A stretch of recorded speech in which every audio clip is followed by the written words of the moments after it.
Então, muito boa tarde, pessoal. Sejam todos bem-vindos ao nosso novo café, a nova edição do Café Consciência. Para quem não sabe, a gente está com uma nova equipe. Para quem não nos conhece, todo mundo já foi apresentado nas redes do Café, tanto no Instagram como no Facebook. Para quem não me conhece, eu sou o Denner, eu sou biólogo, me graduei aqui pela FURG e atualmente faço mestrado na URGS, mas continuo na organização do Café. A gente tem alguns avisos para passar antes de começar. O primeiro deles em relação à certificação, o Café gera certificado. A gente vai mandar um link do Google Formulários com os dados que a gente precisa para fazer essa certificação, que são nome, e-mail, número de matrícula para quem é aluno da FURG e CPF. As perguntas elas podem ser feitas aqui no chat também, a gente vai repassar elas para as nossas palestrantes no final. E além do Instagram e do Facebook, o Café também tem um canal no YouTube. Lá a gente coloca todas as nossas palestras. Então, se vocês tiverem interesse em reassistir ou enviar para alguém as últimas e essa aqui logo já vai estar no canal também. O tema da nossa reunião hoje é Educação Sexual na Escola, e ele vai ser ministrado pela professora Daiane Porto, que é graduada em enfermagem, tem especialização multifuncional em saúde da família, mestrado e doutorado em enfermagem aqui pela FURG e atualmente é professora da Escola de Enfermagem aqui da FURG. Também pela Lauren Rodrigues, pela Silvia Garcia, que são formandas de Ciências Biológicas, licenciatura aqui pela FURG e têm experiência na área de educação sexual. Então, meninas, muito obrigado pela participação de vocês aqui hoje e, professora, eu te passo a palavra. Boa tarde a todos. Então, é um prazer estar aqui com vocês conversando sobre esse tema, que eu trabalho há algum tempo já e que eu gosto muito, né? E também estar compartilhando esse momento com a Lauren e com a Thalia. Também é um prazer estarem juntas aqui para a gente poder compartilhar com vocês um pouquinho do que a gente fez durante esse ano aí, nesse contexto de pandemia, em relação a esse tema. Vocês conseguem visualizar a apresentação? Sim. Certinho. Então, como o Denner apresentou, né, meu nome é Daiane Porto Galtério Abreu e eu vou falar um pouquinho para vocês sobre a educação sexual no contexto da escola. Eu sou enfermeira de formação, me formei no ano de 2005 aqui na FURG, fiz especialização em saúde da família em 2007 também pela FURG, mestrado e doutorado pela FURG. Atuei como enfermeira assistencial de 2006 até 2013, e nesse período de enfermeira assistencial, eu trabalhei bastante com essa questão de educação sexual em escolas e para adolescentes, fora do contexto da escola também. E desde 2014, então, atuo como docente na Escola de Enfermagem da FURG, e já dei aula para o curso de Educação Física também, e agora ministro uma disciplina para o curso de Biologia Licenciatura, que é Doenças Transmissíveis e Saúde Humana. Para começar, né, nossa conversa de hoje sobre esse tema, eu queria trazer um pouquinho para vocês, né, o que é a sexualidade. Então, o conceito que eu trago, ele é da Organização Mundial da Saúde, de 2006, e ele diz que a sexualidade ela pode ser entendida como uma dimensão central do ser humano, que inclui compreensão e relacionamento com o corpo humano, vínculo emocional, amor, sexo, gênero, identidade de gênero, orientação sexual, intimidade sexual, prazer e reprodução.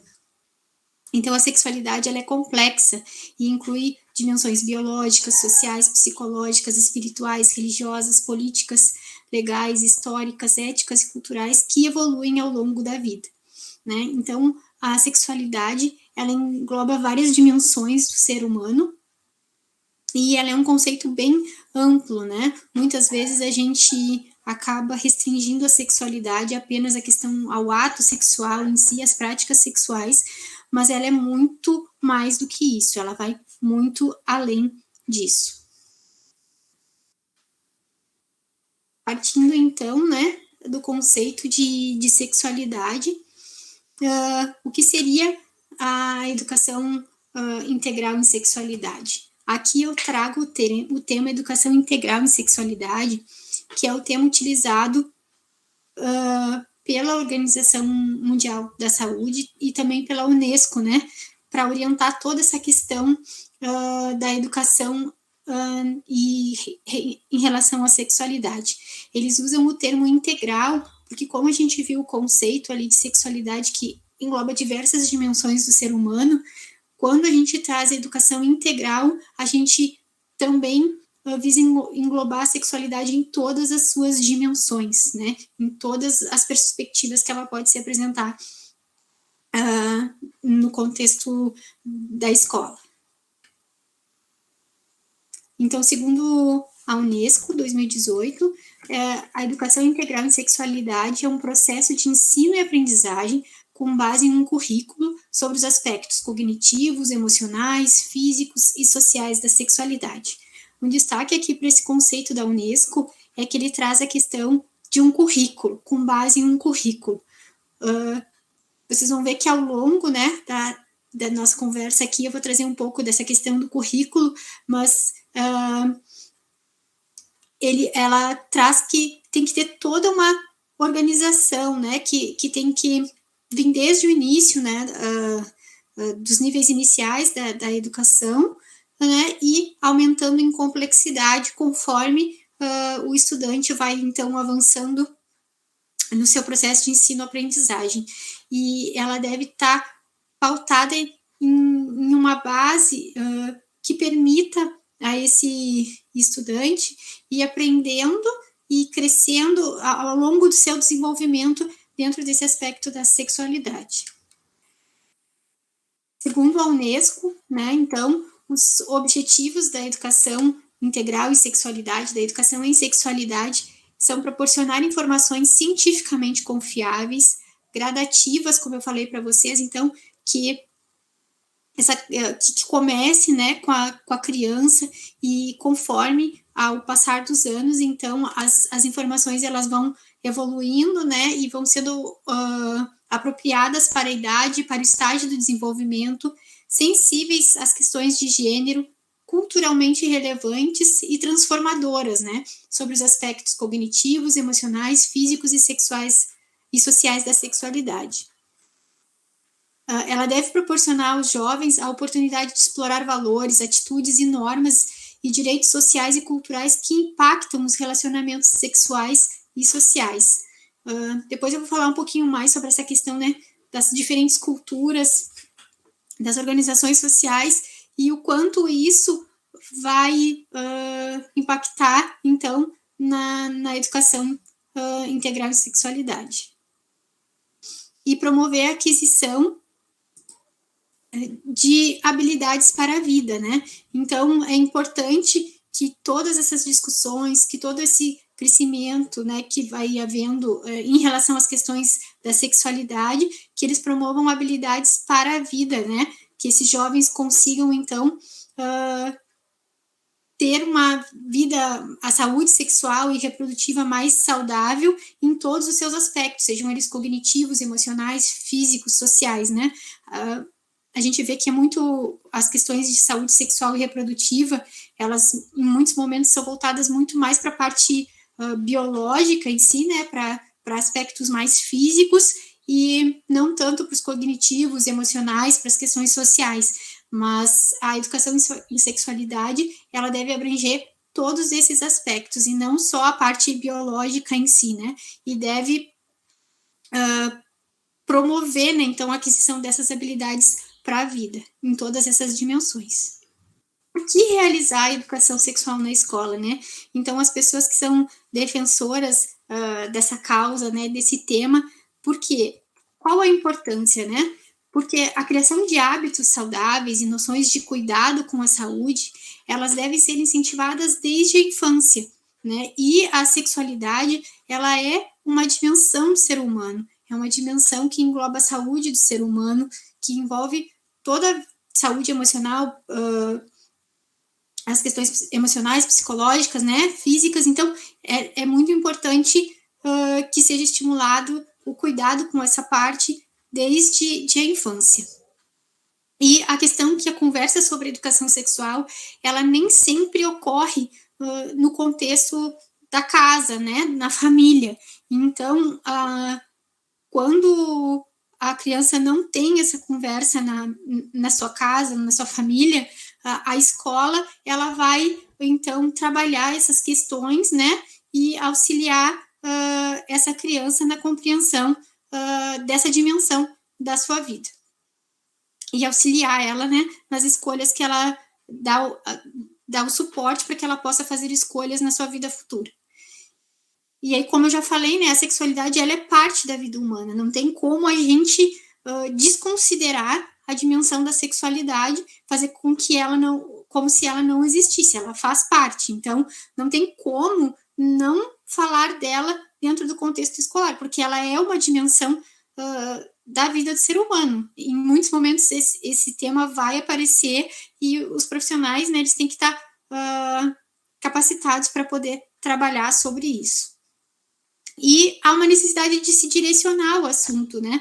Então, como eu disse, ele vai surgir, né, dentro do contexto da escola e é importante que os professores, então, consigam direcionar para que trabalhar todas essas dimensões, né, cognitivas, biológicas, físicas, né, sociais, culturais do assunto, para que os estudantes eles consigam, então, no futuro, né, ter habilidades para lidar de forma saudável com a questão da sua sexualidade. Eu quis trazer para vocês aqui um pouquinho do contexto da educação em sexualidade, educação sexual na escola no Brasil. Então, quando que começou a ganhar foco esse tema no Brasil? Mais ou menos, né, na década de 90, quando a gente teve aí o surgimento, né, o surgimento da AIDS foi os primeiros casos foi no final da década de 80, né, começou na década de 80, mais no final da década de 80, e início da década de 90, então, o Ministério da Saúde, ele procurou, né, se aliar ao Ministério da Educação para que os temas referentes à saúde, que estavam impactando na saúde da população, eles fossem trabalhados dentro do contexto escolar. Então, a questão da prevenção da AIDS, da gravidez precoce, porque se tinha uma taxa de natalidade alta, né? Então, dentro desse contexto da saúde, o Ministério da Saúde se aliou ao Ministério da Educação para que esses temas fossem trabalhados, né, dentro do contexto escolar. E aí a gente tem, né, os parâmetros curriculares nacionais, na década de 90, né, os parâmetros curriculares nacionais, eles foram criados na década de 90, em 97 foi criada a primeira versão, e na versão de 1998, né, voltada ao ensino fundamental, ciências naturais, ela trazia, né, então, toda a questão da necessidade de trabalhar os assuntos relacionados à sexualidade, trabalhar de maneira transversal, considerando esse significado amplo, né, da sexualidade e não só simplesmente ligado à questão da reprodução. Então, esse documento, ele aponta em vários momentos onde poderia ser trabalhada a questão da sexualidade, quais os temas poderiam ser abordados, mas ele não define isso como um currículo, porque ele é um parâmetro somente, né? E aí a gente vai ter, então, a Base Nacional Curricular Comum, que veio depois, né? Bem depois. A gente tem aí a última Base Nacional Curricular Comum, ela foi publicada em 2018, a base que contém a base do ensino fundamental, do ensino médio, ela foi publicada em 2018. E aí, essa base, ela traz questões como transformações da puberdade, eficácia de métodos contraceptivos, a responsabilidade frente à gravidez precoce e as ISTs, como assuntos que devem ser trabalhados, né, principalmente dentro da área das ciências, né, das ciências naturais, e aí mais focado na questão da biologia, no ensino médio, e no ensino fundamental das ciências, né? Só que dentro dessa base nacional curricular comum, conceitos como gênero, orientação sexual, eles não foram inseridos como eles estavam lá nos parâmetros curriculares nacionais. Como a base é o que serve, né, como guia do que deve ser trabalhado, então esses temas terem sido retirados, a gente considera que foi um prejuízo, assim, né? Mas esses temas, eles foram retirados, né, dentro de um contexto político, porque muitas mudanças, né, políticas que ocorreram no nosso país nos últimos tempos, e a gente tem uma falta de informação, né, ou muitas vezes informações que são distorcidas sobre a temática,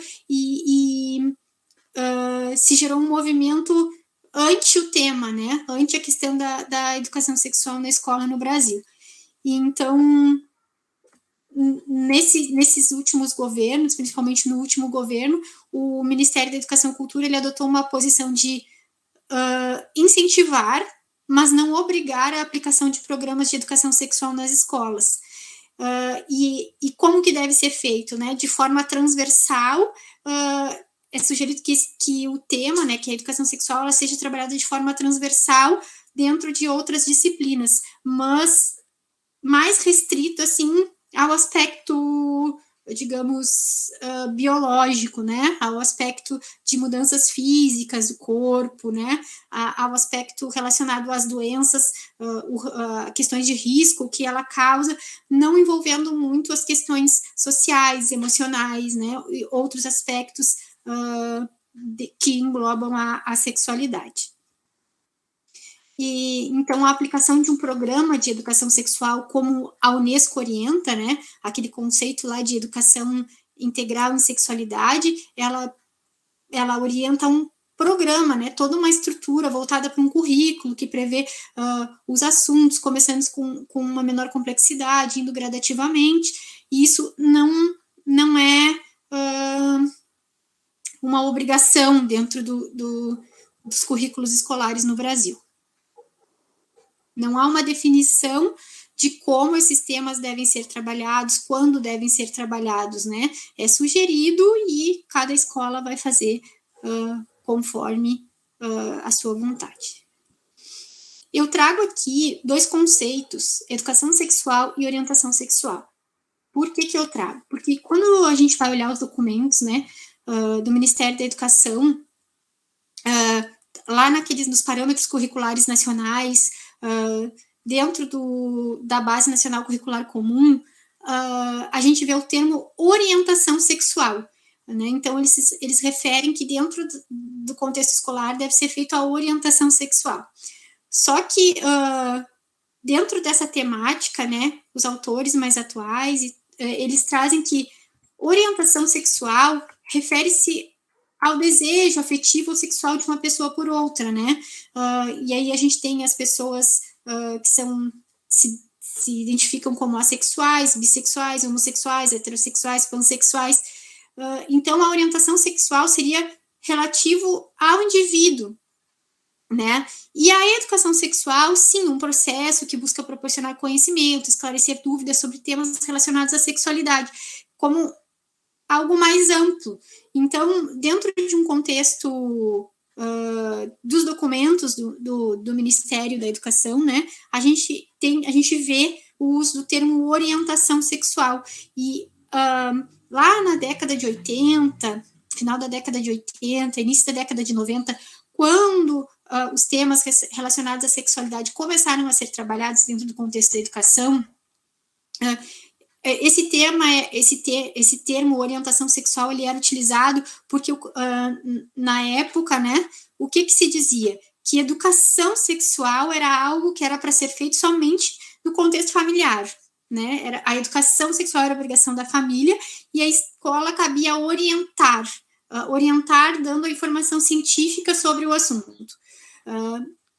Com o passar do tempo, né, a gente foi adotando foi aprimorando esse processo, né, em relação à temática, e essa questão da orientação sexual, então, esse conceito é mais não da forma como se aplicava antes, né, mas sim algo relacionado à pessoa, à orientação sexual, algo individual, e a educação sexual, sim, como esse processo, né, então, quando a gente olha os documentos, né, a gente vê, no contexto do Ministério da Educação e aqui no Brasil, a gente vê essa confusão dos dois conceitos. E se a gente for buscar documentos internacionais desse processo da educação sexual em outros países, em outros contextos, a gente vai ver que o termo utilizado é educação sexual, alguns utilizam a questão de educação integral e sexualidade, como a Unesco usa. Então, é diferente do que aparece nos documentos do Ministério da Educação. E isso causa uma grande confusão, né? Muitas vezes até dentro do governo, assim, das questões políticas, né? A gente vê muitas confusões em torno do conceito. Trazendo, então, essa questão, né, de como a questão da educação sexual está dentro do contexto da educação no país, a gente tem, em 2007, a criação do Programa Saúde na Escola. O Programa Saúde da Escola, ele foi criado prevendo a articulação entre equipes de saúde e as escolas. E o objetivo, né, seria, então, que as equipes de saúde, elas avaliassem as condições de saúde das crianças, adolescentes e jovens que estão nas escolas públicas e promovessem atividades de promoção à saúde e de prevenção, bem como atividades de educação permanente, capacitação dos profissionais da educação e de profissionais da saúde no contexto da saúde na escola, e que realizassem a monitoramento e avaliação da saúde dos estudantes das escolas públicas e que também realizassem trabalhos de educação em saúde referente ao tema, né, de saúde sexual e reprodutiva para essas crianças e adolescentes. O foco do Programa Saúde da Escola é que as equipes de saúde dos territórios, então, elas fornecessem um apoio para as escolas, né, trabalhando não só o tema de saúde sexual e reprodutiva, mas diversos outros temas, como doenças transmissíveis, enfim, né, e que ela avaliasse a saúde dos estudantes como um todo. Contudo, o que acabou acontecendo, né? Se deixou muito para que as equipes de saúde trabalhassem esse assunto da saúde sexual e reprodutiva, como se ele não necessitasse mais ser trabalhado dentro do contexto da escola, né, pelos professores. E até se a gente for pegar as políticas, né, a questão das políticas de saúde, e nos últimos anos, assim, então, é enfatizado a importância, né, de que as equipes de saúde trabalhem mais os temas de saúde sexual e reprodutiva, devido ao aumento, então, do número de casos de infecção por doenças sexualmente transmissíveis e também ao aumento da gravidez na adolescência. Mas o objetivo inicial foi que as escolas trabalhassem junto com as unidades de saúde e que não que um trabalho viesse substituir o do outro, né? Então, que as equipes de saúde, elas viessem auxiliar os professores a trabalhar com esse tema, mas não que a responsabilidade passasse a ser das equipes de saúde, mas as políticas públicas foram direcionando nesse sentido, né? Até por uma questão, como eu falei para vocês, de uso errado de termos, de uma compreensão errada do que seria a educação sexual na escola, foi se retirando muitos assuntos e muitos temas e deixando isso, então, como foco dos profissionais da saúde, mas vendo que o foco dos profissionais da saúde também muito centrado na questão de fornecer informações mais sobre a parte mais científica, biológica, assim, não envolvendo os aspectos emocionais, culturais, né, sociais, relacionados à sexualidade. Daí, eu trouxe para vocês dados, né, da infância e da adolescência no Brasil. Por que eu quis trazer esses dados? porque a gente escuta muitas coisas em relação ao tema educação sexual na escola, como as pessoas sendo contrárias a esse tema, né? Então, a partir desses dados, eu vou tentar trabalhar um pouquinho, desmistificar essas questões, né, que vão contra a educação sexual no contexto da escola. Então, né, segundo dados do IBGE de 2021, a população de crianças e adolescentes estimada para 2021 é de 59 milhões no Brasil. Dados de 2015, né, do Fundo das Populações das Nações Unidas, dizem que o Brasil é o 7º país da América do Sul em gravidez na adolescência. É o 4º país do mundo em casamento infantil, segundo o Unicef, dados de 2019. 4,5% dos casos reportados, né, de violência no Sistema Nacional de Notificações de 2011 a 2017 foram contra crianças e adolescentes, sendo que 70% das pessoas estupradas no Brasil são crianças e adolescentes, sendo 84,9% do sexo feminino e 15,1% do sexo masculino. 51% das crianças abusadas têm entre 1 e 5 anos de idade. A notificação de novos casos de HIV entre jovens de 15 a 24 anos aumentou 700% entre 2007 e 2017. Em 2018, foram computadas 60 mil denúncias de pornografia infantil no Brasil na internet. 70% dos adolescentes brasileiros afirmaram ter recebido nudes sem pedir. E 1 em cada 3 usuários da internet no mundo é uma criança. Ainda segundo... Agora eu vou trazer um pouquinho dados do estudo PENSE, que é a Pesquisa Nacional de Saúde Escolar. Ela é realizada a cada 10 anos, né? O IBGE é o responsável por organizar, como se fosse um censo, né? Da situação da saúde escolar no país. Então, dados do estudo PENSE de 2019, eles dizem que 35,4% dos adolescentes de 13 a 17 anos de idade já tiveram relação sexual alguma vez. 39,9% dos meninos já tiveram relação sexual alguma vez, enquanto o percentual de meninas foi menor, 31,0%. Na rede pública, 37,5% dos escolares informaram que já tiveram relação sexual, enquanto das escolas particulares, 23,1%. Entre os adolescentes que já tiveram relação sexual, 36,6% tiveram a primeira relação sexual com 13 anos de idade ou menos. E os percentuais de iniciação sexual precoce foram mais elevados para os meninos, né, e escolares da rede pública, considerando meninas, e 29% dos escolares da rede privada, que tiveram a sua relação sexual nessa mesma idade. O uso de camisinha ou preservativo na primeira relação sexual foi uma característica de 63,3% dos escolares, e a pílula anticoncepcional foi um método contraceptivo. Quando a gente pergunta só sobre métodos contraceptivos, excluindo a camisinha, utilizado pela maioria dos escolares. Esses são dados, então, do IBGE de 2021.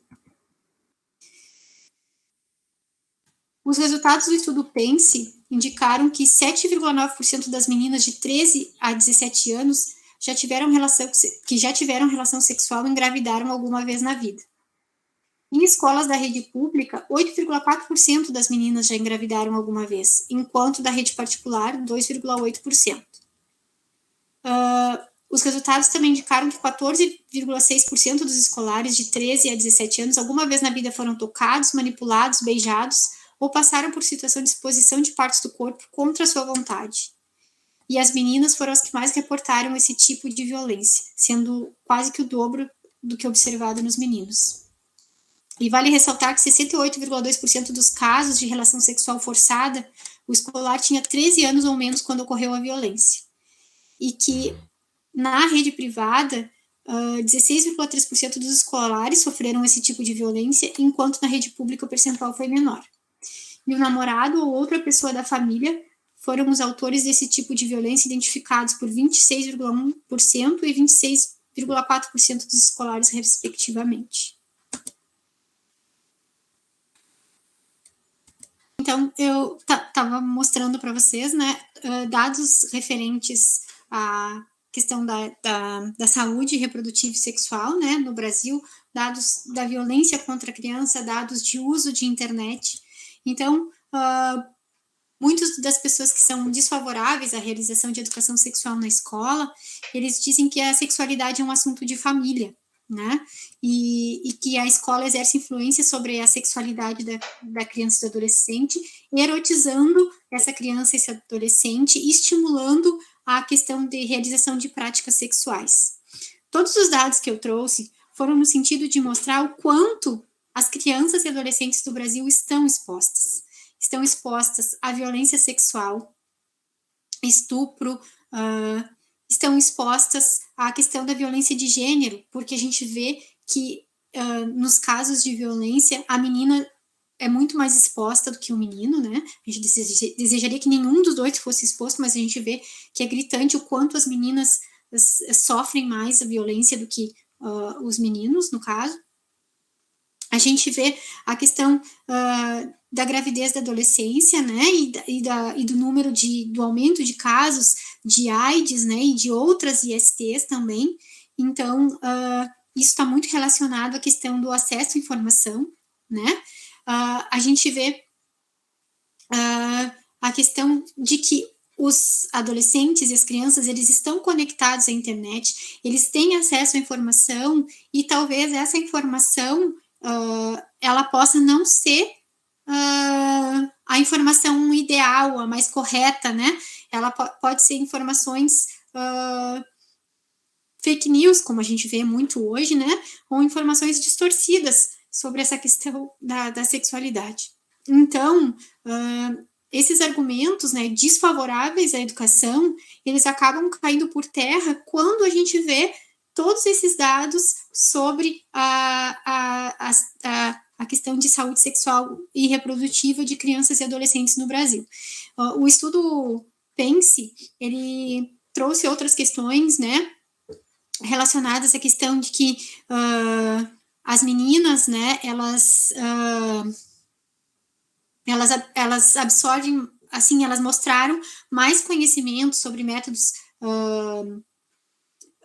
anticoncepcionais, né, sobre prevenção de doenças do que meninos, e isso justificado muito a questão da relação também de gênero, do que o cuidar é uma questão mais feminina do que masculina, né, e relacionado a questões de que esses papéis de prevenção muitas vezes são mais delegados às mulheres, né, ao sexo feminino do que ao masculino, então envolvendo essa questão de gênero, questões culturais, né. Então a gente vê, né, que precisa sim de informação, né, que a gente tem um cenário, um quadro, né, que a gente vê que é de desproteção a essa criança e esse adolescente. A gente vê que está muito mais ligado a uma falta, né, de informações em relação à saúde sexual reprodutiva do que informações de qualidade a respeito disso, né.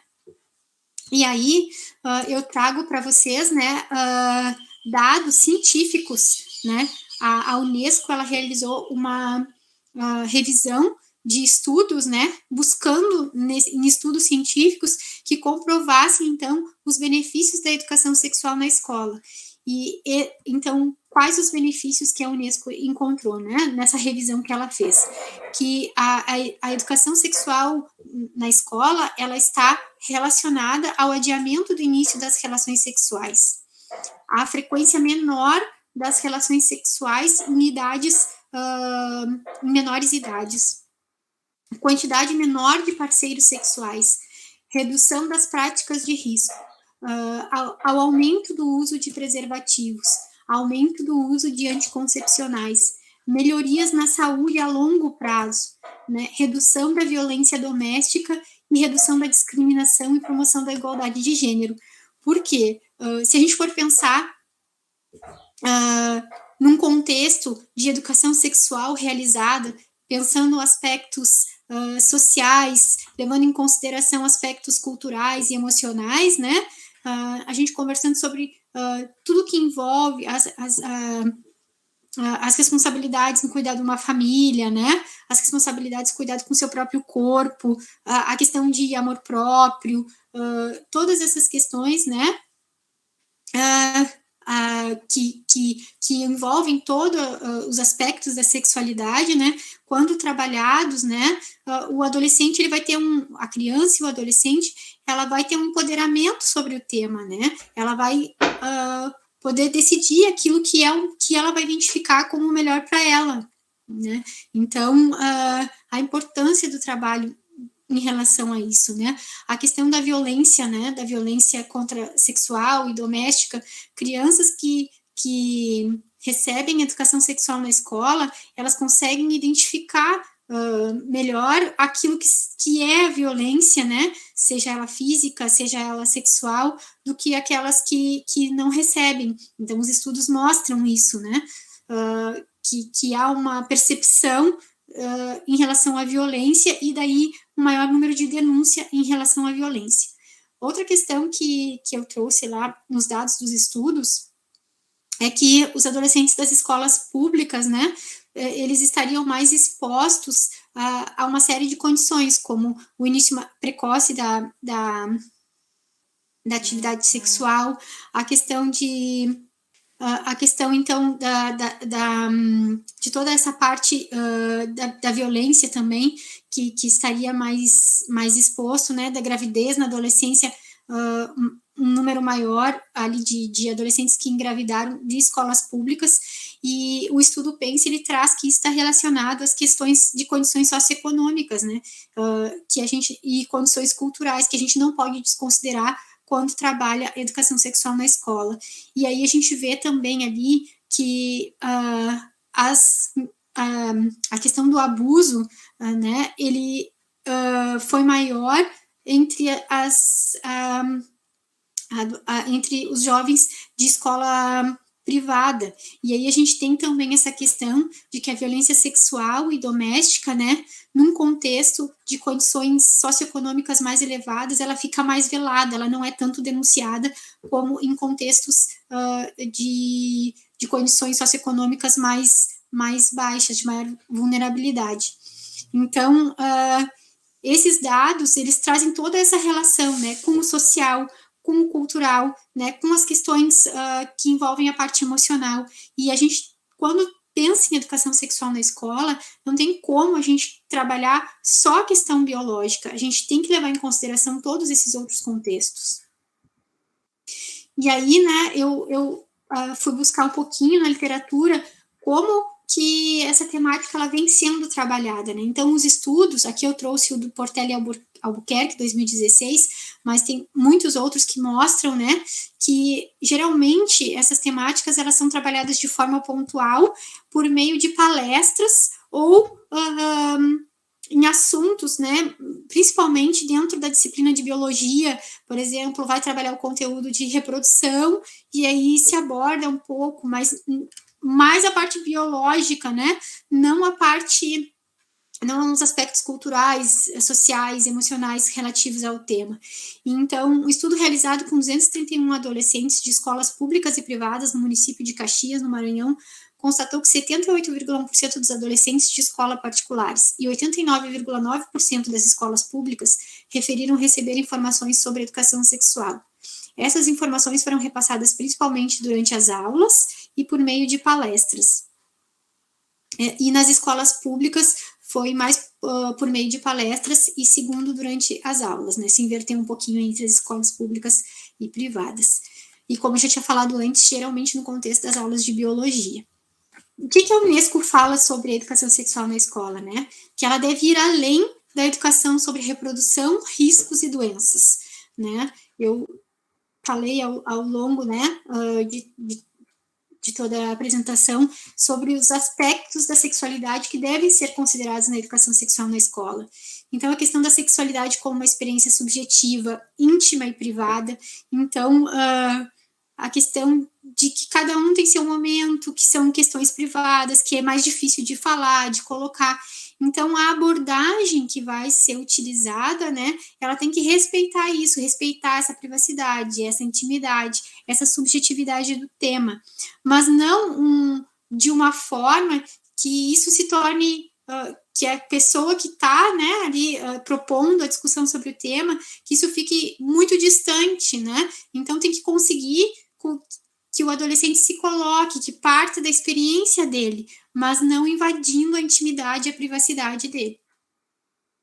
Né? Levar em consideração, né, que a sexualidade ela é moldada por práticas individuais e por valores e normas culturais. Então, a gente vai ter uma determinada cultura em que determinado tipo de comportamento é aceito, outra cultura, outro determinado tipo de comportamento, esse mesmo comportamento já não vai ser aceito, né? Por exemplo, um exemplo bem bobo, né? Se a gente for pensar há uns anos atrás, a questão de que a mulher, né, aquela que não casava, né, é solteirona, a questão de valores, assim, que a sociedade, né, tinha, né, da mulher ter que casar, enfim, né, e ter filhos e cuidar da família, que isso foi mudando ao longo do tempo, né, e então cada sociedade, ela tem seus valores, suas normas culturais, e a gente tem que levar em consideração isso.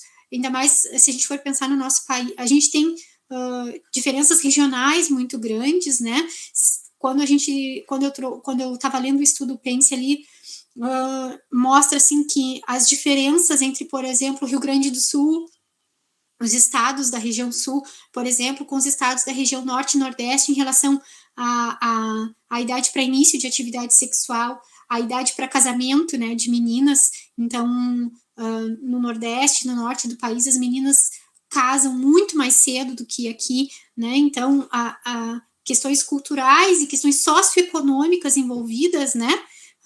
Que vão marcar essa diferença na questão das práticas que envolvem a sexualidade. E a sexualidade, ela é ligada ao poder. Se a gente for pensar as questões de gênero, né, a questão do masculino e feminino, né, dos papéis na sociedade, ao longo, dentro de um contexto histórico, né, ao longo do tempo, dos anos, né, essa questão de poder de um gênero em relação ao outro, né, então isso não pode ser desconsiderado, não pode ter uma discussão, né, sobre educação sexual na escola desconectada de toda essa questão que é histórica, é social, né, é cultural, a uma orientação sexual ou outra, porque isso é intrínseco do ser humano, mas é trabalhar questões que envolvem questões sociais, culturais, né, até econômicas, né, dentro da sociedade, e a gente não pode desconsiderar isso, né? Então, as pessoas que são contrárias à questão de educação sexual na escola, elas essa questão, né, da sexualidade ligada ao poder, as questões de gênero, tomam uma outra conotação, que aí é aquela questão dos conceitos, né, que eu falei para vocês, de educação sexual, orientação sexual, e a questão do gênero vai muito para um lado da orientação sexual do que para essas questões sociais, culturais e todas que envolvem, né, essa questão de poder e gênero. A sexualidade, ela está presente ao longo de toda a vida, manifestando-se de diferentes formas, interagindo com a maturação física, emocional e cognitiva.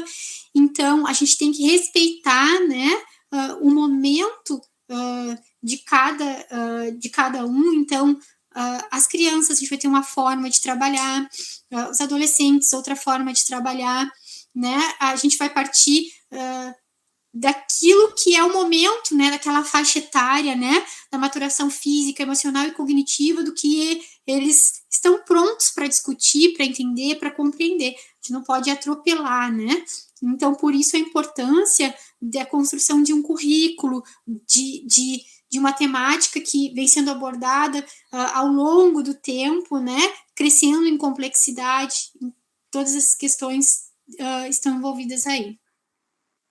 e as expectativas que regem o comportamento sexual diferem amplamente entre e nas culturas, né? Então, o que se espera, por exemplo, tal idade, espera-se que o menino já tenha iniciado a educação a vida sexual. Os meninos, eles têm uma pressão muito maior, né, do que as meninas nesse sentido de iniciar a questão da atividade sexual. A gente vê uma repressão para que a menina inicie a atividade sexual, né? Geralmente os pais querem reprimir esse início e para os meninos incentivar, né? Isso muito ligado às questões de gênero e tudo mais. Então, a questão do comportamento sexual, né? Ele vai diferir muito entre uma cultura e outra, e dentro da cultura, dependendo do gênero, né? Do sexo.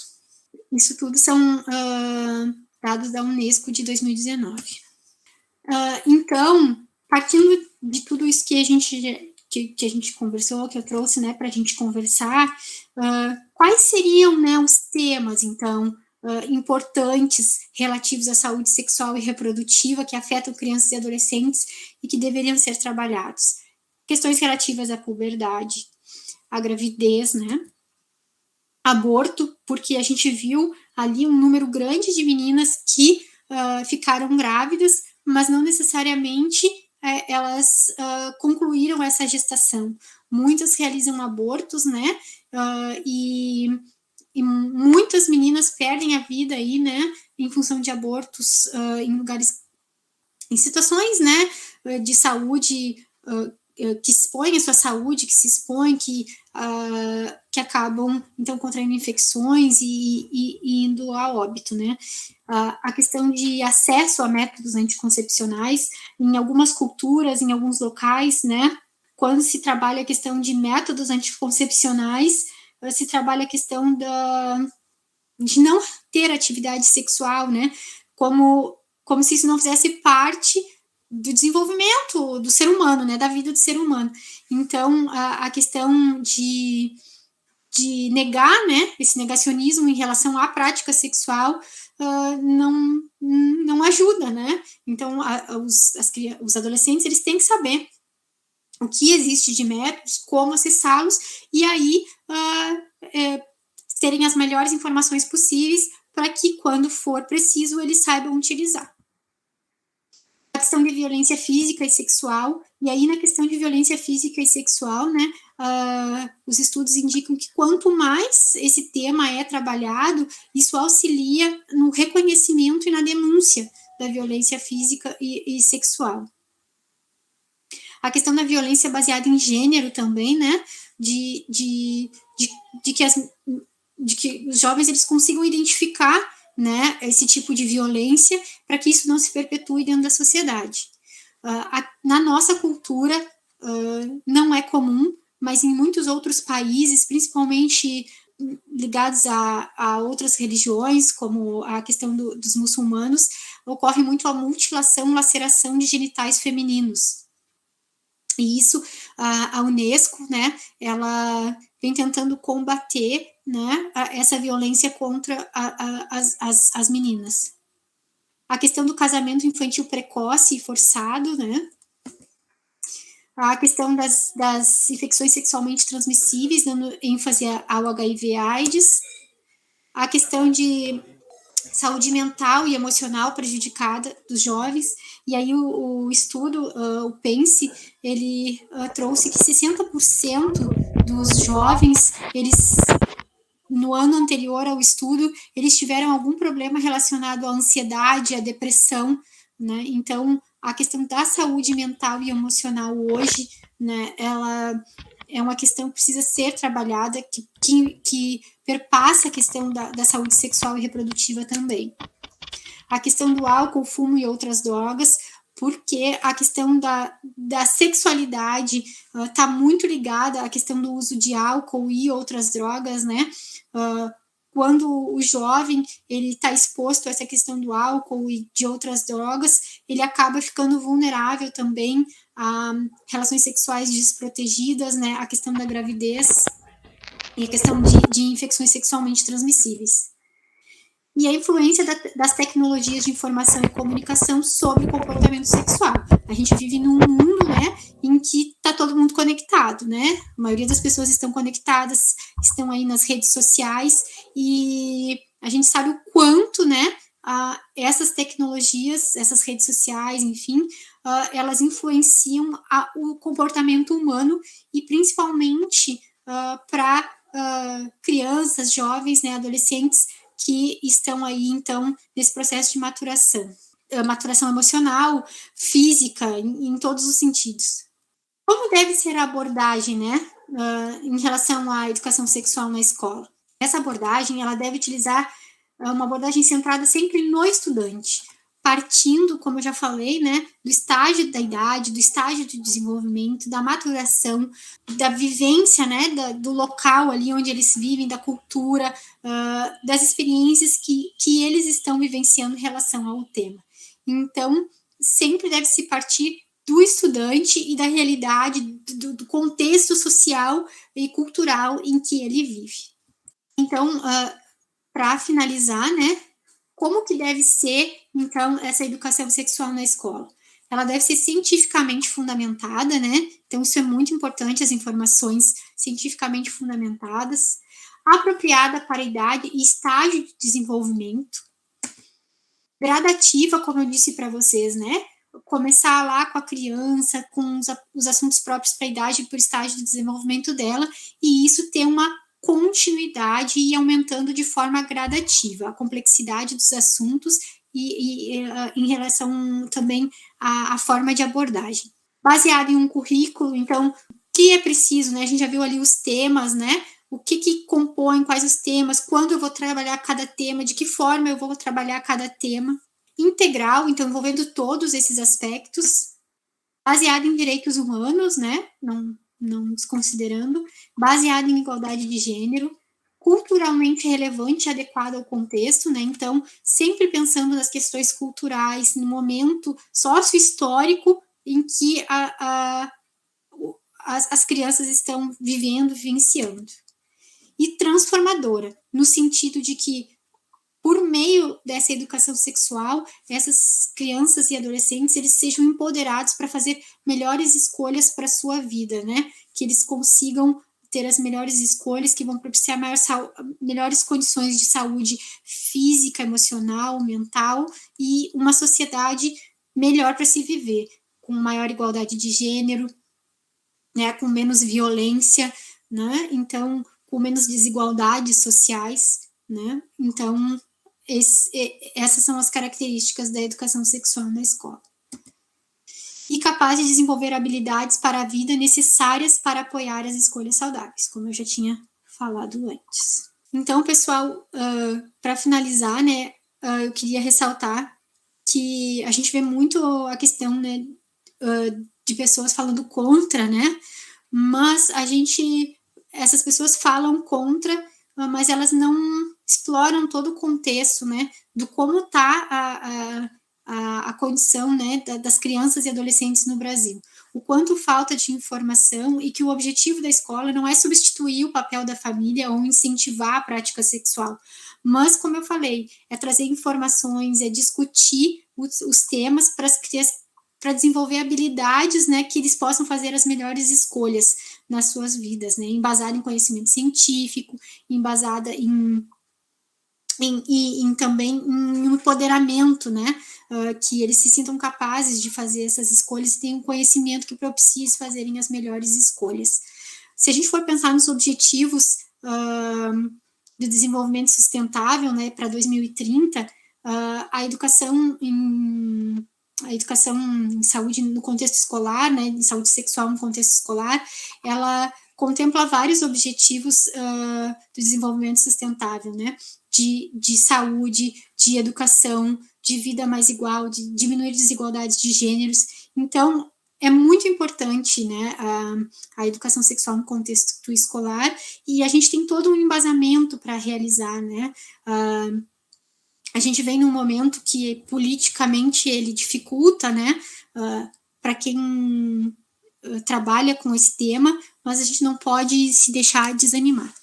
Então, aqui algumas referências, depois vai ficar disponível, né, a apresentação, o meu contato, e agora eu vou passar a palavra, né, então, para as meninas, para a Lauren e para a Thalia, para que elas falem um pouquinho sobre a experiência prática. Eu trouxe mais uma parte teórica, né?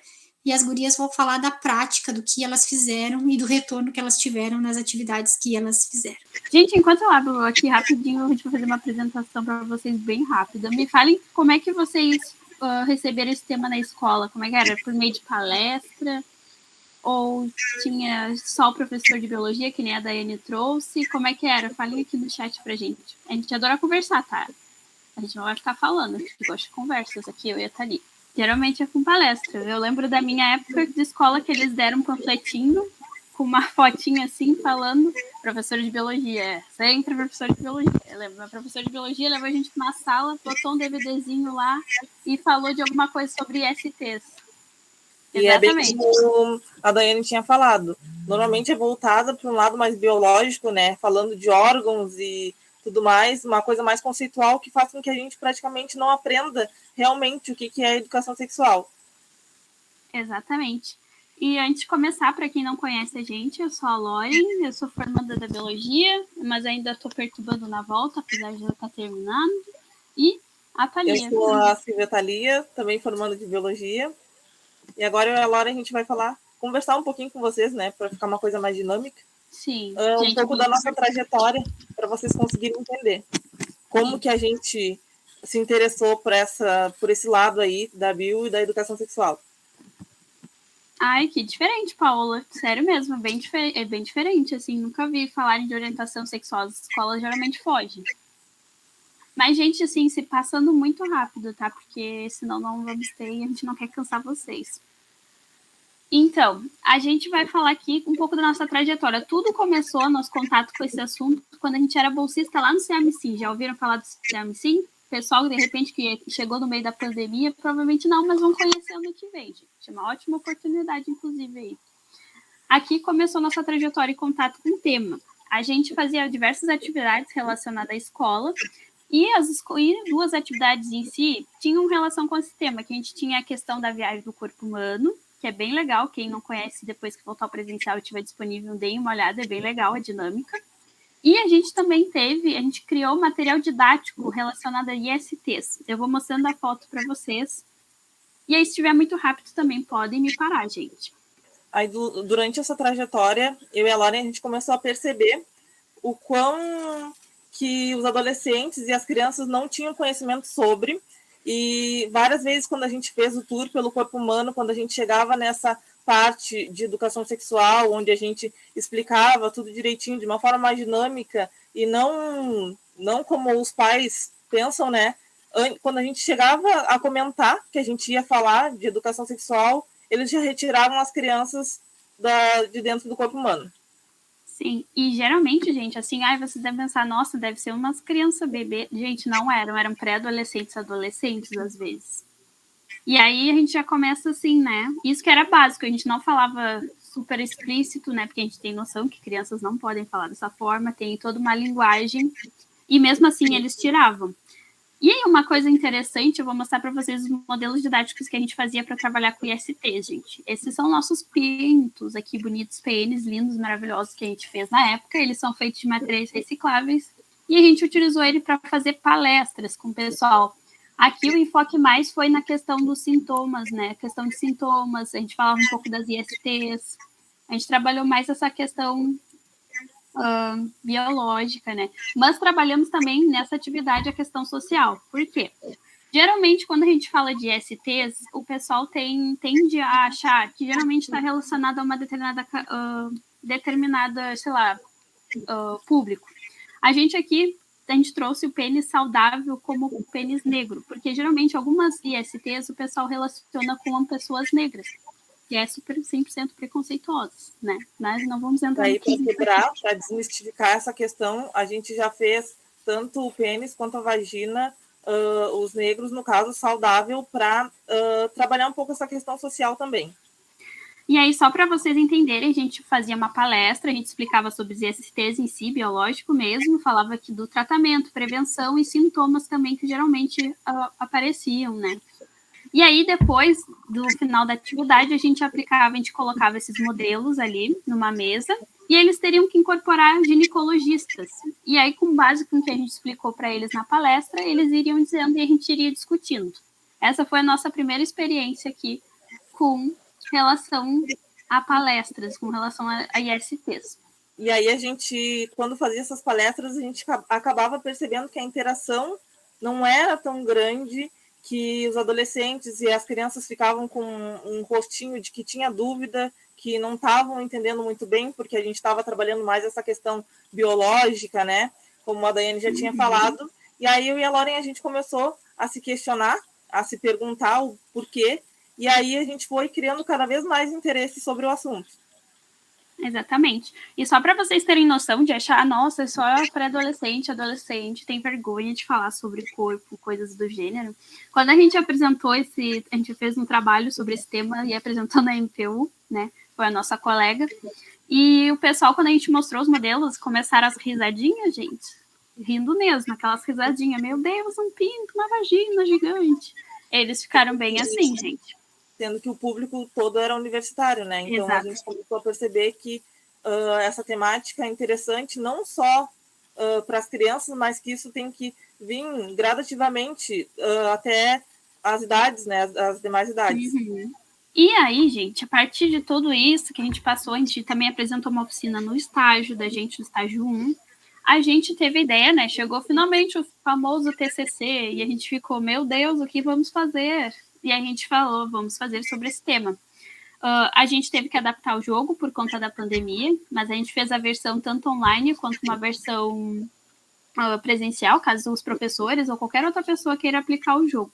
Aí eu criei o Mundo Oculto das ISTs, que é um jogo de RPG, que os alunos teriam que lidar com situações, problemas que sejam da vivência deles, porque não adianta a gente falar aqui de vários temas sobre educação sexual e não trazer coisas da vivência deles, para que aquilo ali vai entrar por um ouvido e vai sair pelo outro, gente. Tem que ser coisas que realmente se aproximem da realidade deles e ver que, vamos repensar sobre isso. E aí, então, eu fiz o show da prevenção, que tinha como temas norteadores, né, mais focado a gravidez precoce, a gravidez na adolescência, métodos de prevenção e consequência. E tanto eu quanto a Lauren, a gente, devido a esse nosso interesse, né, a gente vê que palestras e essa coisa mais conceitual não era tão eficiente, a gente buscou fazer um jogo que acompanhava tanto a parte lúdica quanto o conteúdo científico para que fosse efetivo e os estudantes conseguissem entender. Sim, e a gente aqui, existem diversas metodologias lúdicas, mas a gente realmente quis focar na questão dos jogos, porque jogos, quem não gosta de jogar joguinho lá, gente? Quem não gosta de jogar joguinho? Até gente que já é velho já gosta, imagina eles. Aí sim, eles gostam.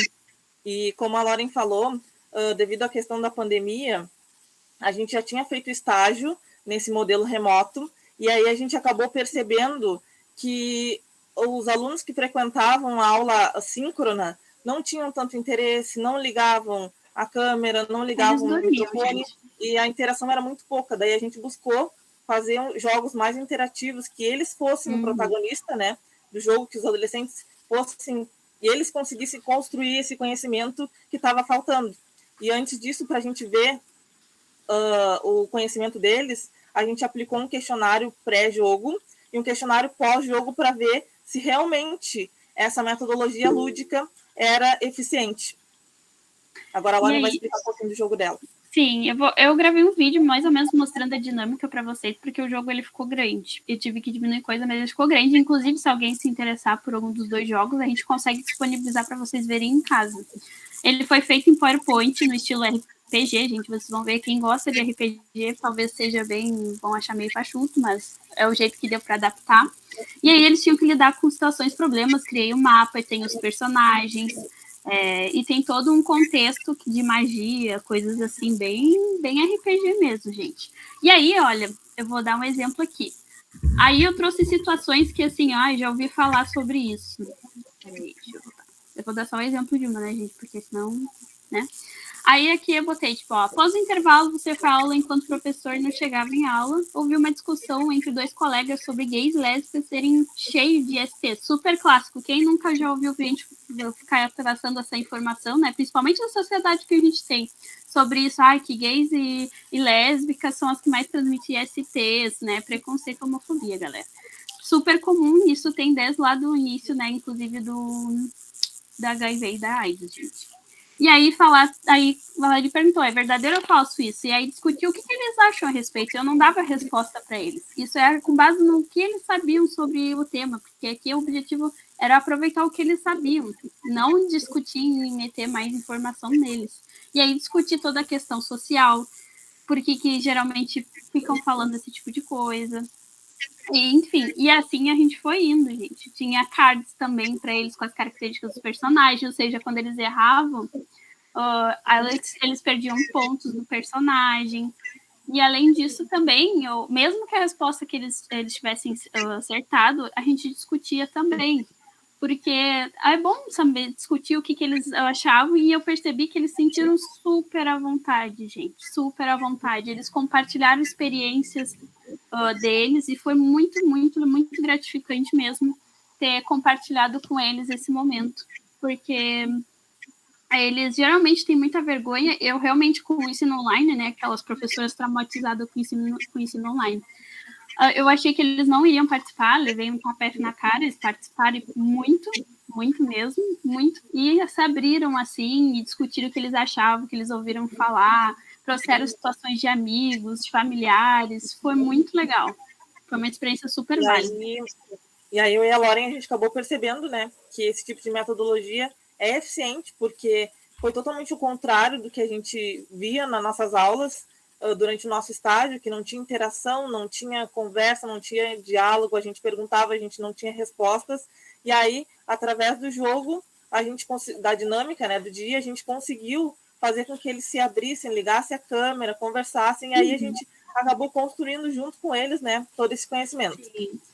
Pode voltar um pouquinho, Lauren, por favor? Claro, vou voltar. E não pensem que foi uma coisa fácil, gente. A gente teve que mudar porque, como a Daiane até trouxe, tem uma resistência por parte das escolas. A gente não sabia se ia conseguir fazer a atividade. Mas aí isso a gente fala mais depois, assim, vou deixar a Thalia falar do jogo. O meu jogo, aqui eram as regras de como jogar. Meu jogo era um jogo simples de roleta, pergunta e resposta, que tinha os temas que eu citei anteriormente. Aqui tinham as perguntas de múltipla escolha, e aí tinha uma roleta com números, que na realidade esses números não tinham objetivo no jogo. Ele era mais para incentivar a competição saudável, só que no início a gente não explicou para eles que não tinha importância nenhuma no jogo, porque como a gente falou, no ensino remoto não tinha interação, então a gente queria que eles tentassem jogar, que eles dialogassem entre eles. Aí aqui é um exemplo de pergunta, tinha o tempo ali correndo, e aí 4 alternativas. Se o aluno acertasse, ele voltava, né, para o início e escolhia outra pergunta, e a pergunta que ele acertou sumia. Aí, quando a gente foi vendo que dava certo, eu e a Lauren, no início a gente ficou bem surpresa, né, porque, como a gente já tinha falado antes, que a gente tinha medo, porque quando a gente tentou contato com a escola, a gente foi rejeitado várias vezes por várias escolas. Aqui é outro exemplo de pergunta. Traumatizados. De novo. Todas elas tinham 4 alternativas e eram tanto perguntas quanto charadas, para eles tentarem descobrir, né? E aí agora a última, se eu não me engano, que mostra o que acontecia se tivesse o erro. Mais uma que é certa. A gente tentou fazer algumas perguntas também meio interdisciplinar, trazia um pouco da questão histórica, como essa daí que fala do Egito, da Roma Antiga. Sim, gente, a gente trouxe aspectos históricos porque eles influenciam ainda aqui. Caso o adolescente tivesse dúvida, ele tinha o direito de uma ajuda, que é aquele pontinho no canto ali. E aí, ir eliminando, né, as alternativas que eram erradas. Ó, como está o exemplo no vídeo. Caso o aluno mesmo assim errasse, acontecia o meme do Faustão. Para o início. E aí foi mais ou menos assim a dinâmica. Se vocês tiverem interesse, a gente pode enviar. E esse jogo aí tinha 60 questões que eram divididas em 2 fases, né, de 30 perguntas. Ai, gente, foi muito legal. E aí a gente deixa, né, como um pensamento, uma reflexão aí para vocês. Eu não sei se vocês conhecem esse quadrinho, mas ele estourou há um tempo, estava nas mídias, o pessoal criticou bastante, mas ele traz mesmo a realidade do que é educação sexual, né? Então, é mais para vocês refletirem, né, e ajudar também, tipo, a abrir, assim, a mente das pessoas. Não que elas sejam fechadas, mas refletir, assim, sabe? Por que isso é importante, né? No caso, eu trabalhei com uma questão biológica, mas eu trouxe a questão social, porque tem muito preconceito ainda por questão de STs, principalmente HIV e a AIDS. Tem toda uma questão social, inclusive meus alunos aprenderam bastante sobre isso, porque fiquei bem surpresa. Que eles achavam que o método para eles não para eles não pegarem tipo o HIV ou a AIDS era não se relacionando com esse tipo de pessoas, assim como outras pessoas reproduzem isso ainda. Então foi bem desconstrutivo, foi uma troca muito boa, fiquei muito feliz que eles ficaram super abertos e assim como futuros licenciados, não sei se tem, mas outras pessoas que queiram trabalhar com esse tema, espero que vocês, assim, vocês são o futuro depois da gente, então invistam também, quem tem interesse sobre esse assunto. A Daiane, ela foi super legal com a gente, porque a gente não tinha muito contato com isso, né? Geralmente é com o pessoal da área da saúde, mas o licenciado tem que saber, porque a gente convive, gente. Já teve relatos diversos de crianças, às vezes, mudaram comportamento, aí viram que era um abuso sexual. E aí, geralmente, é com parentes, gente, super comum. Então, olha a importância de explicar para uma criança que não é para tocar no corpo dela. O corpo dela, apesar de ser uma criança, é dela. É respeito acima de tudo. Aqui... Quebrar esse tabu, né? Que, como a Lauren está falando, de que achar que a educação sexual incentiva a iniciar a vida sexual é totalmente errado. Ajuda, na realidade, caso o adolescente vá iniciar, que seja com a autoridade das escolhas, né? E que inicie com segurança. Totalmente o contrário do que é pensado, do que se vê. E uma coisa que a gente prestou bastante atenção, que a gente viu também, analisou com as respostas dos estudantes, é que eles têm um conhecimento de que a prevenção, de que é importante, que a educação sexual é importante, mas dentro desse conhecimento que eles têm muitas informações erradas sobre vários aspectos. Aí liga com aquele link que a Daiane falou, eles têm muita informação na internet, principalmente. Quem não tem, gente, Instagram tem muito assunto sobre isso, só que às vezes tem muita coisa errada também. Então isso foi muito interessante desconstruir, porque qual é o papel do professor? É ficar transmitindo o conhecimento? Não. O papel dele é a gente conversar, falar sobre isso, ele é mediador do conhecimento, né, gente? Então, isso é mais um exemplo, inclusive. A gente percebeu também que durante a conversa, que às vezes as meninas elas tinham a preocupação de de usar método contraceptivo porque tinha medo do que os pais iam pensar sobre a gravidez e não tinham um pensamento da importância que é o método preservativo para evitar a contaminação de uma IST, né? Exatamente, eu estava preocupado mais com o que as pessoas estavam pensando, familiares, do que com a própria saúde delas. Isso é bem preocupante, gente. A saúde delas é o primeiro lugar, assim. E, infelizmente, a gente sabe, né? Principalmente mulheres, a gente sempre vai ter essa pressão, sempre vai ter a preocupação com os outros e não com a gente, né? Então... A gente ouviu também no dia que alguns meninos dizendo que o uso de 2 preservativos era mais saudável, ou falar de simpatia, que evitava a gravidez. E aí, por isso que é bom alertar, né? E quebrar essas informações erradas. É melhor que eles sejam informados de um jeito adequado do que saber coisas pela internet, pelos amigos, ou por quem não tem informação sobre isso. Inclusive, um dos objetivos do meu jogo de eu ter criado desse jeito é justamente isso, porque eu, num momento, assim, eu dei empunhei o conteúdo para eles. Na verdade, eles foram conversando com as experiências, o que eles já tinham ouvido falar, e a gente ia discutindo isso. Então, é uma desconstrução super válida, gente. E eu acho que era isso, gente. Ai, que chique, Eduardo. Ai, gente, podem falar, contem as experiências de vocês, o que vocês acham. Porque, né, a gente aqui gosta de conversar. Não. Ai, merece precisar de alguma coisa também que a gente possa ajudar. Os jogos, inclusive, gente, se alguém souber de professor ou qualquer outra pessoa, assim, podem pedir pra gente, a gente manda, porque o objetivo da criação é explanar. Quanto mais gente, melhor. E outra coisa que também dá pra gente ressaltar é que esses jogos a gente fez no PowerPoint, uma coisa simples, que dá para adaptar para qualquer outro conteúdo, né? Que Sim, os alunos estejam com alguma dificuldade, porque a gente vê que essa metodologia lúdica, que os jogos auxiliam muito, né, na construção do conhecimento. Exatamente, gente. Invistam no lúdico. Eu sei que ele dá trabalho, às vezes a gente tá, meu Deus, não aguento mais, mas vale a pena, vale muito a pena. Experiência própria, galera. E a questão do lúdico também, ele permite que o jovem, seja criança ou adolescente que está ali, ele coloque coisas na brincadeira, né? Então, ele está trazendo coisas que são dele, mas ele está trazendo no contexto do jogo, da brincadeira. E aí, não diretamente ao dele, não, é o papel no jogo. Então, isso também auxilia muito na questão das dúvidas, né? Para aqueles que são mais inibidos, que têm mais vergonha, também auxilia muito. Ai, gente, é só sucesso. Invistam na educação sexual. Tô brincando daquela, se você quiser, mas é bom.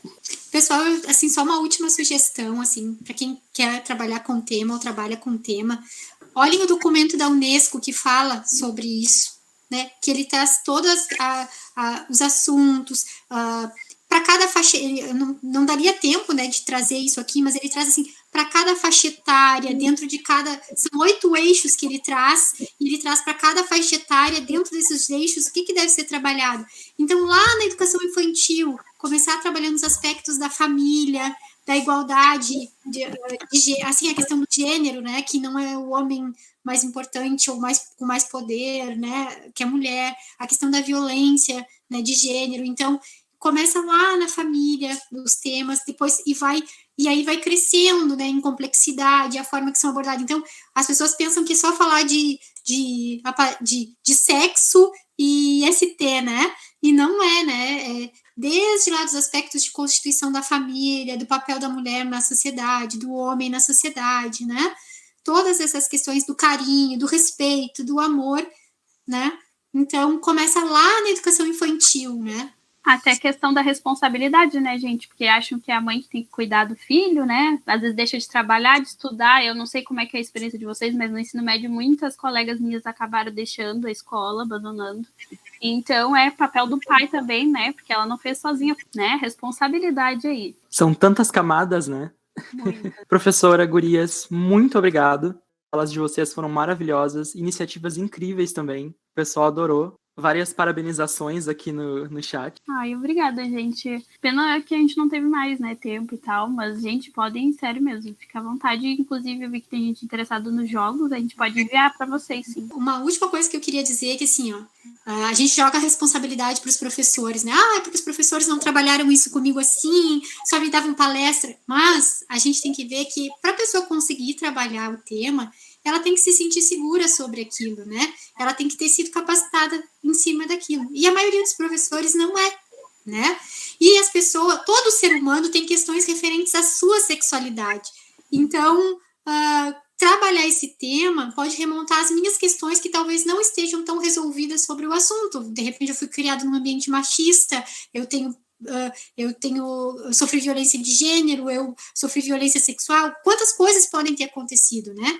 Ou pode não ter acontecido nada disso, mas eu não me sinto capacitado, tenho medo, até porque a gente ouve tantas coisas, tantas pessoas que são contra, né? E a gente fica até com medo.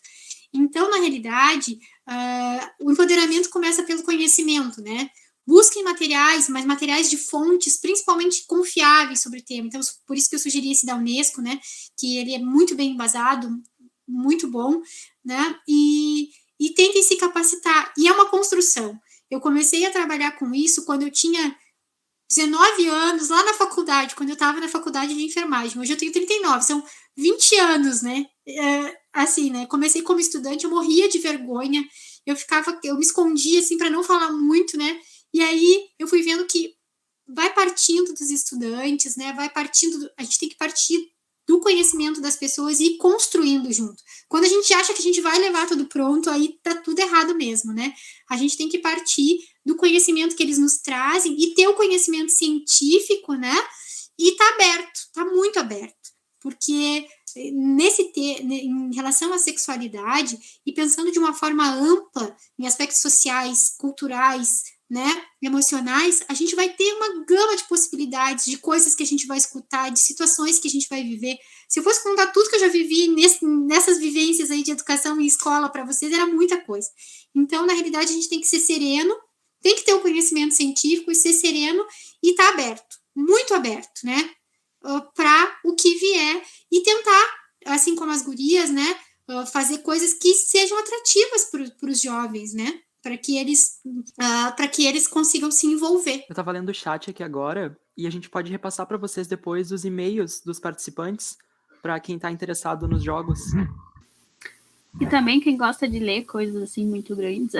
E logo nossos TCCs vão estar disponíveis também, aí vocês podem ver também. Tem vários autores bem interessantes que a gente trouxe, que não gabando porque o trabalho tá maravilhoso, mas aquela, né? Mas tem autores que vale a pena, assim, tipo, eles trazem vários pontos e reflexões pra gente, assim, pensar, e pode ajudar nos trabalhos aí, que nem o do menino ali, que eu esqueci o nome, que tá trabalhando no PIBID. Obrigada. Obrigada pela atenção de vocês, por compartilharem com a gente esse momento de conversa. Em nome de toda a comissão organizadora do Café Consciência, queríamos agradecer por ter assistido até aqui. Muito obrigada. E não esqueça de deixar o seu joinha para sabermos que você gosta desse conteúdo. Não esqueça também de se inscrever no canal e ativar o sininho para receber a próxima palestra que vai chegar aqui. E não esqueça também de entrar nas nossas redes sociais para ficar por dentro do que acontece no Café Consciência. Eles vão estar aqui na descrição abaixo, junto com os e-mails das palestrantes, se vocês quiserem contatá-las. Muito obrigada e até a próxima!